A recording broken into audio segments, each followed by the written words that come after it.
Hello and welcome to India's World. The arrest of opposition leader and former President Mohammad Nasheed has triggered a fresh political crisis in the Maldives.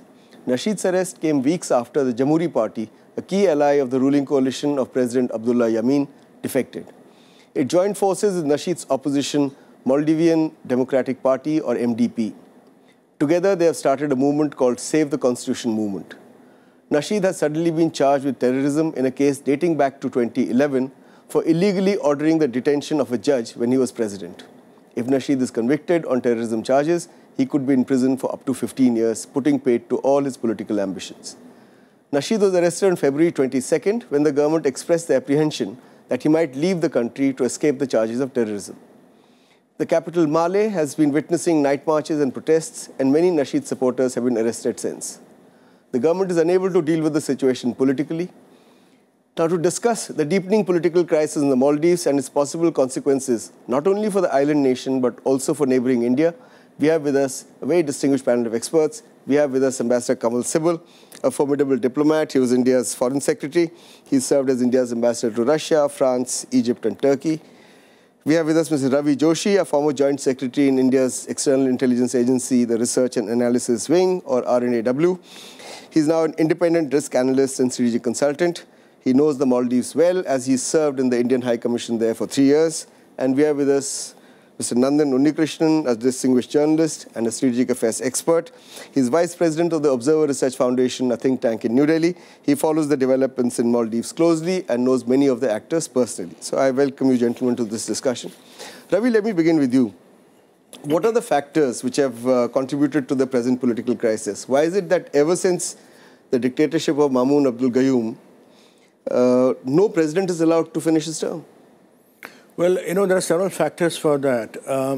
The recent developments go back to the events of December 2011, when the Maldivian National Defense Forces picked up or arrested this Judge Abdul Hamid and put him in this island called Dunido Island, which is a prison island.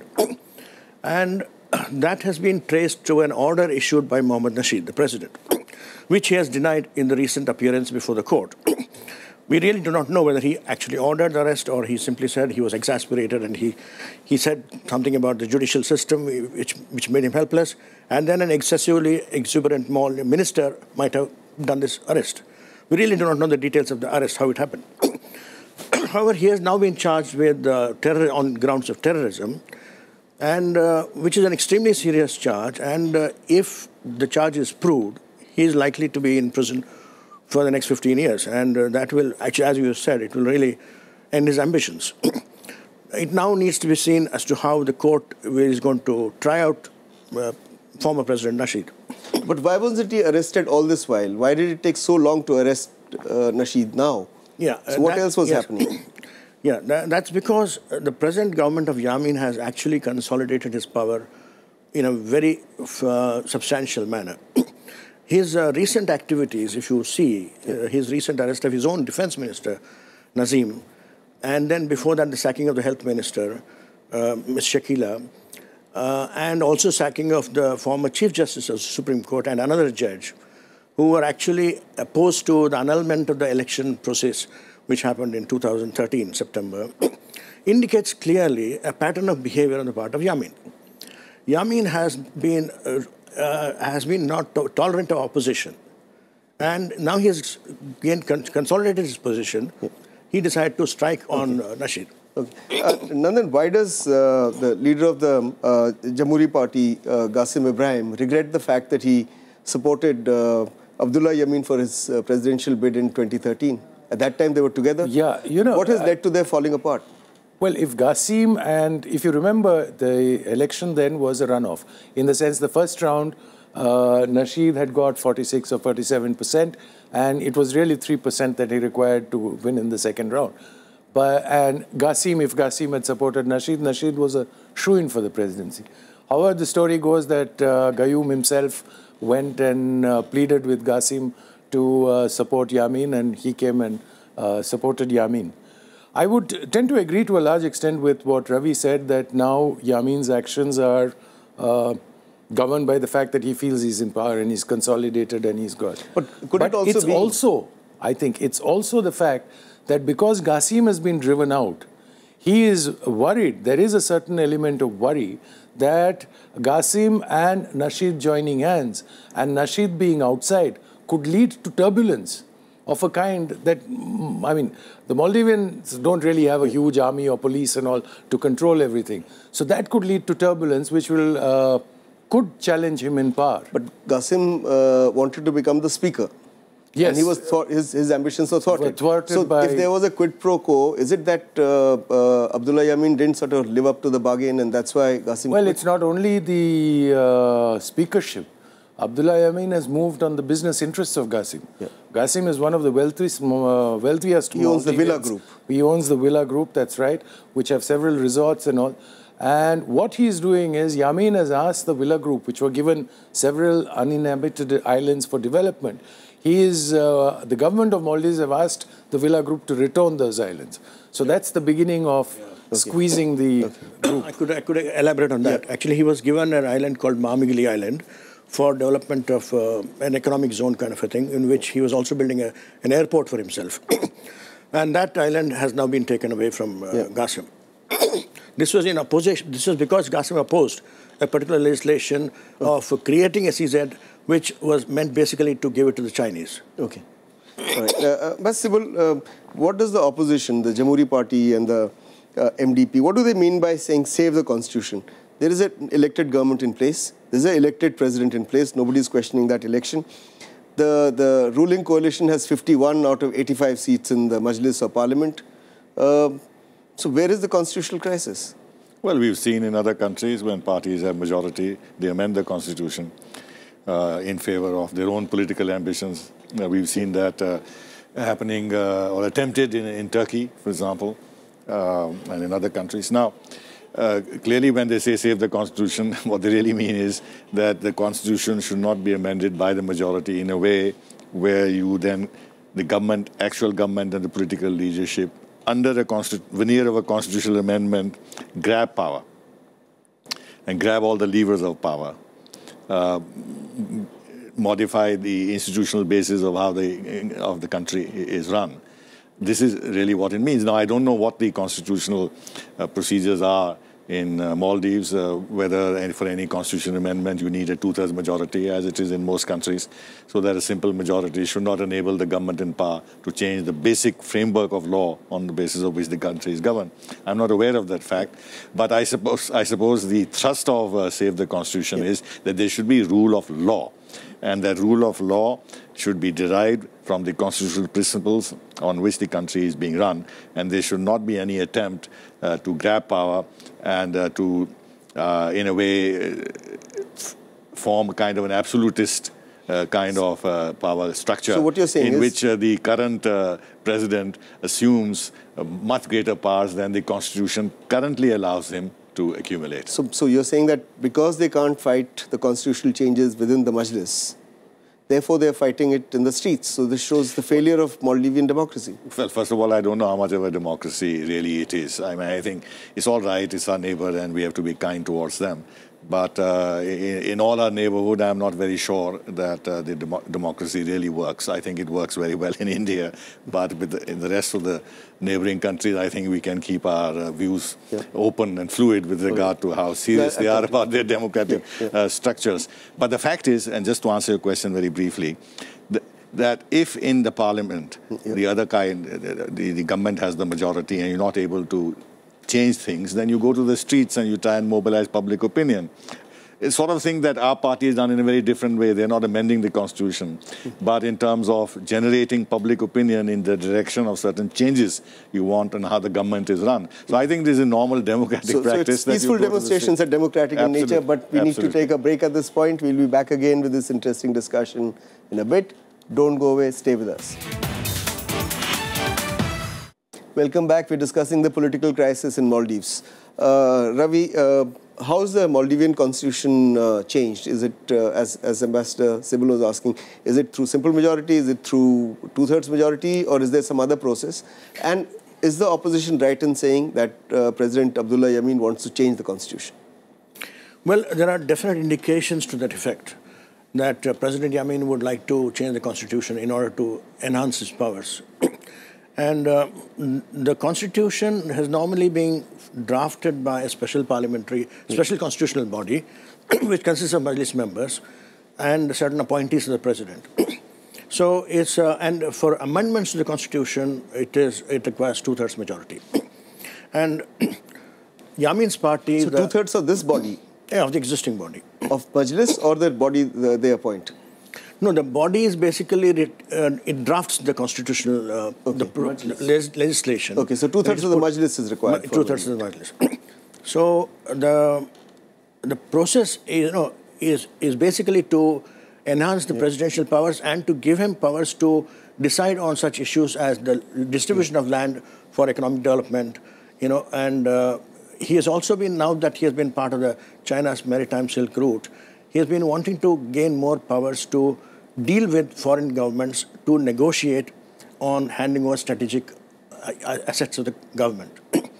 And it's also possibly that one of the... But he doesn't have two-thirds majority. 51 out of 85 is not two-thirds. No, he has got 48 actually, not even 51. He's got 48. So he doesn't have two-thirds majority. He needs 56 at least, right? So far what had happened is, as long as Qasim was with him, he had a clear two-thirds majority. And Qasim had about 13 MPs in the parliament, out of which one MP had defected to the PPM, President Yamin's party. And this Nasheed's party has about 25 members, out of which even 2 members defected to the PPM. So generally there has been a tendency to snatch away and to encourage defection from the opposition so that they strengthen his hands in the Majlis. So you're saying he was trying to change the constitution? Oh, yes, yes. Nandan, do you think Abdullah Yamin has managed to anger all potential challengers and neutralize them? So if he extends the term of the president from 5 to 7 years, even if Nasheed doesn't go to jail, his ambitions get postponed by 2 years. If he says that the upper limit for the age of the president is 68, then Qasim Ibrahim can't contest the next election in 2018. Yeah. Similarly, the other challenger who was emerging was his defense minister, Mohammad Nazim. So you put him in prison by recovering one, sort of country-made rifle and 3 bullets and say he was planning a coup. So do you think what the president of Maldives is doing is really neutralizing all challengers from within and without? No, he's definitely trying to neutralize challenges from without. And also to me, it's clear that he is attempting to consolidate power and go back to, I mean, there was a brief kind of discussion on democracy, but really democracy came in with Nasheed getting elected. Prior to that, it was not a democracy in the classic sense. And unfortunately, the democratic experiment has not lasted.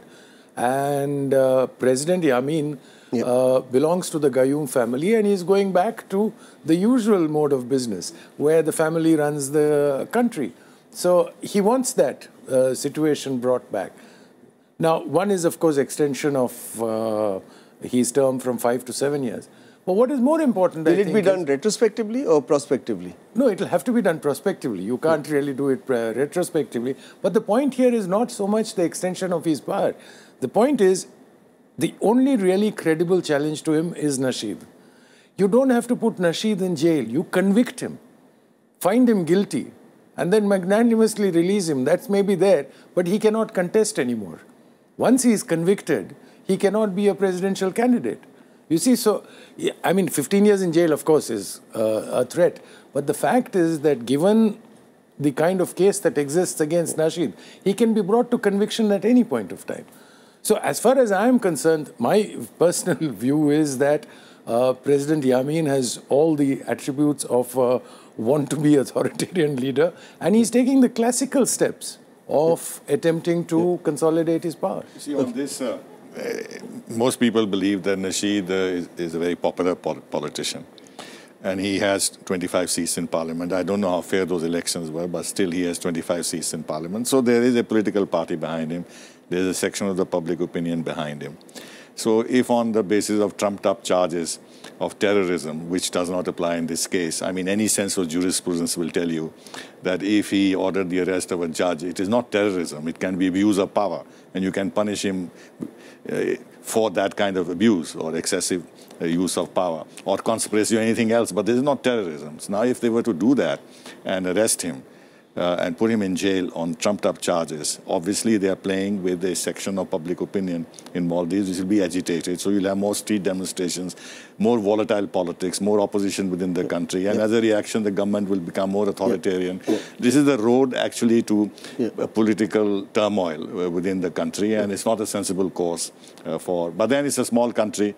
And I suppose the attention of the world is not focused on them, and the leadership can play these games and create problems for themselves, etc., etc. It's a pity that... Is this a return to Gayyumism, as Nandan was suggesting?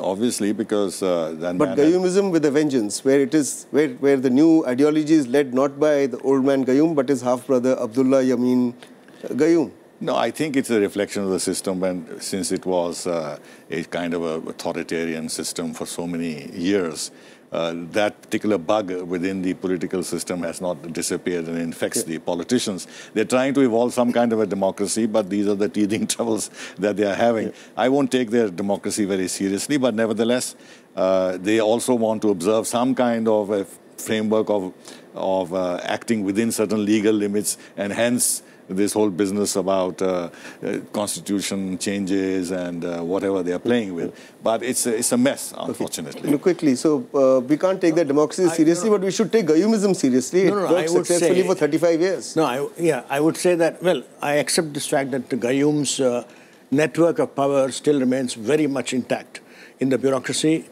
in the defense forces, and in the judiciary, which is an important pillar of the government, and which has actually thwarted the democratic process in 2013-14. And one word I want to say about democracy. The democratic gains in Maldives have been achieved after a great amount of struggle and pain. 4 people were killed and more than 250 were injured in these protest demonstrations which happened from 2004 to 2007. And the people of Maldives have realized that they're not going to give up these democratic gains so easily. That's why we could see more than 10,000 people gathering yesterday in the streets of Male over the arrest of Nasheed. And Qasim Ibrahim, who was his opponent so far, and now joined hands, was in Sri Lanka trying to lobby for certain pressure to be put on the government with the Sirisena.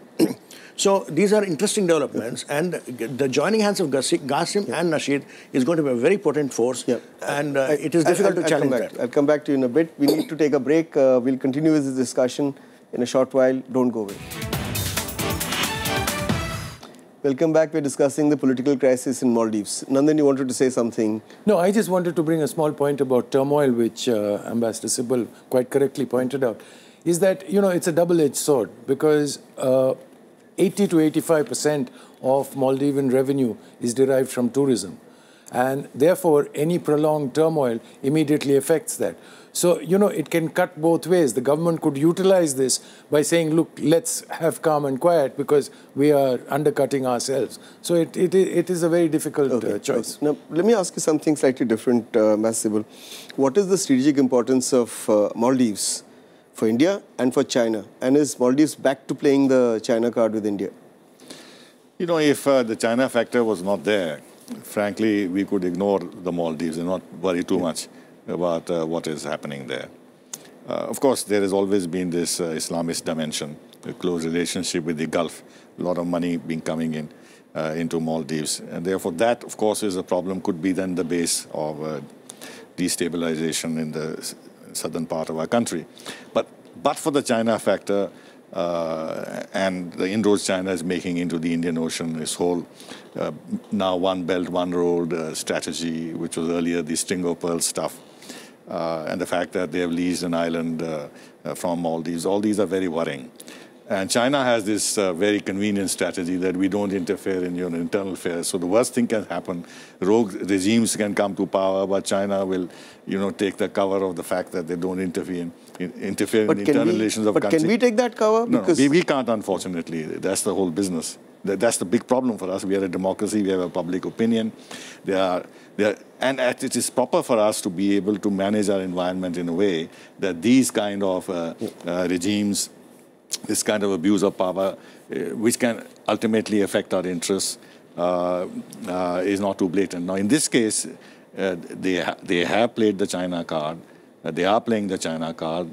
the present president has been the most enthusiastic supporter of the Chinese maritime Silk Road strategy.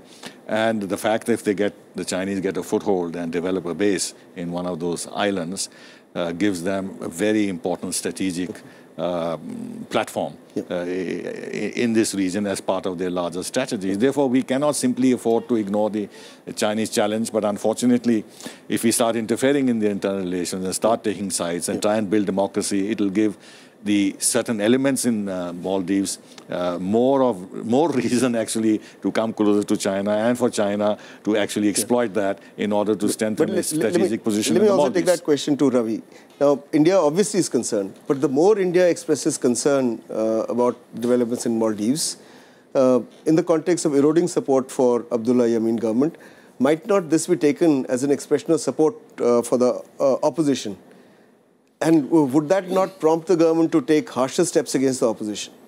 No, you see, as far as India's approach to Maldives is concerned, one expected much more robust response, particularly from this government which had come on this proclaimed policy of a deeper engagement with the neighbors right from the day of the swearing in of the new Prime Minister. So it was expected that they would send a strong signal at the time of the arrest of Nasheed.